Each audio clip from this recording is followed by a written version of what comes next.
Les expertises menées par la gendarmerie nationale semblent confirmer qu'une tierce personne serait intervenue dans la mort d'Agathe Hilleret, la joggeuse disparue début avril 2025 dans un village de la Vienne. C'est une avancée sans précédent dans l'affaire de la disparition d'Agathe Hilleret. La joggeuse a disparu le 10 avril 2025 alors qu'elle faisait son footing dans les environs de Vivonne, dans la Vienne. Son corps avait finalement été retrouvé par un promeneur le 4 mai, à plusieurs centaines de mètres de son itinéraire habituel. Depuis plus de 2 mois, les enquêteurs ne cessent de chercher à comprendre ce qui lui est arrivé.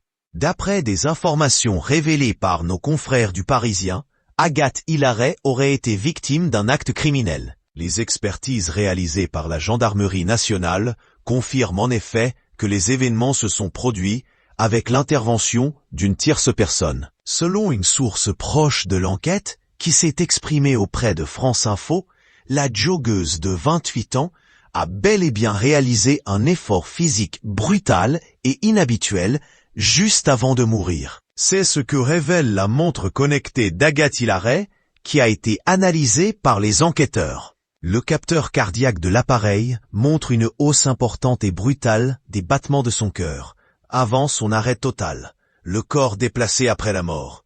Ces données révélées par la montre connectée d'Agathe Hilleret interrogent d'autant plus les enquêteurs que le GPS de la montre ne géolocalise la joggeuse que dans un périmètre passé au peigne fin par les gendarmes et leurs chiens.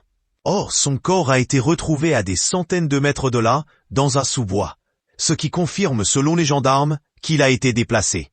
Une autopsie compliquée, de nombreuses zones d'ombre demeurent néanmoins dans cette affaire qui a alarmé la commune de 4500 habitants. L'enquête devrait se poursuivre dans le but de connaître précisément ce qui a pu causer la mort de la jeune femme. L'autopsie n'ayant pas permis de déceler d'éventuelles traces de coups ou de strangulation, ni même de violence ou d'agression sexuelle. Interrogé le 6 mai sur le plateau de Télématin, le médecin légiste Bernard Marc avait expliqué que le cadavre avait probablement passé plus de 3 semaines dans les sous-bois avant d'être retrouvé.